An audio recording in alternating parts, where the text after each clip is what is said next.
पुढचा क्वेश्चन बघा. Select the most appropriate article to filling the blank. प्रश्न थोडासा भारी बरं का. अय भाऊ क्वेश्चन टॅग आहे इथं, असू द्या. ओके चला, इथं काय क्वेश्चन टॅग वरचा प्रश्न आहे बरोबर. चला आर्टिकलचा प्रश्न आहे, ऑप्शन 1 बघू आपण, काय हरकत नाही, थोडीशी प्रिंट मिस्टेक आहे. चला very good. They have finished their homework. सोपा प्रश्न आहे रे, प्रश्न खूप इझी आहे.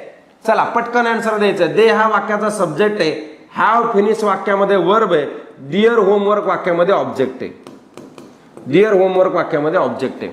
वर्ब जर बघितला तर हॅव फिनिश आलंय.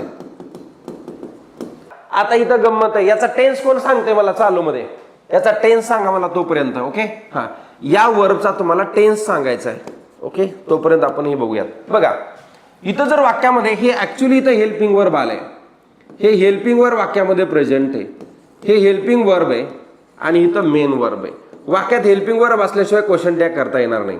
ओके चला, आणि म्हणून क्वेश्चन टॅग वर्ब असेल तर तोच वर्ब यूज करायचा, आणि जर वर्ब नसेलच तिथं, ओके जर वर्ब नसेलच तिथं, ओके परम पावरा अभिनंदन व्हेरी गुड. चला प्रेझेंट परफेक्ट आहे सेम त्या पद्धतीने व्हेरी गुड. इथं हॅवला हॅव घ्यायचा, वाक्य अफर्मेटिव्ह आहे, वाक्य हे अफर्मेटिव्ह आहे, क्वेश्चन टॅग इकडे निगेटिव्ह होणार आहे, निगेटिव्ह टॅग होणार आहे.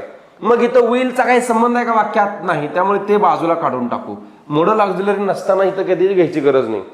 वाक्यात असेल तरच मॉडल ऑक्झिलरी येतं, अन्यथा मॉडल ऑक्झिलरी कधीही मॉडल येत नाही, लक्षात ठेवायचं. ओके आता इथं काय आलंय, हॅवंट दे आणि हॅज दे. जर आपण बघितलं तर दे हा प्लुरल आहे, दे हा प्लुरल फॉर्म मध्ये आला. ए पोरांनो, दे हा प्लुरल फॉर्म मध्ये आलेला आहे, आणि जर प्लुरल असेल, बेसिक वर प्रश्न आहे रे साधे, बेसिक वर कमांड मिळवा. 17 ते 18 लेक्चर बेसिक मध्ये आपण कव्हर केलेले आहेत. ओके लक्षात ठेवायचं, ज्याची बेसिक वर कमांड त्याचा इंग्लिश मध्ये डिमांड, टेन्शनच घ्यायचं काम नाही. Very good.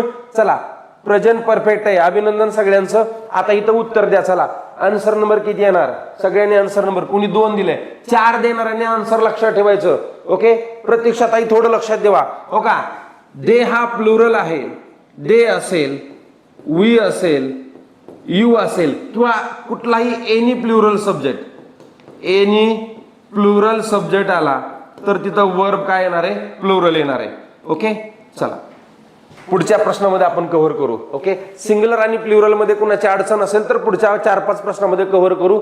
अत्यंत जबरदस्त ट्रिक्स तुम्हाला मी सांगणार आहे, ज्याच्यामुळे तुम्हाला आजच्या सेशन मधून कोणताही पेपर द्या 5 मार्कनी तुमचा स्कोअर वाढणार आहे. लक्षात ठेवायचं, 5 मार्कनी तुमचा स्कोअर वाढणार आहे. Very good.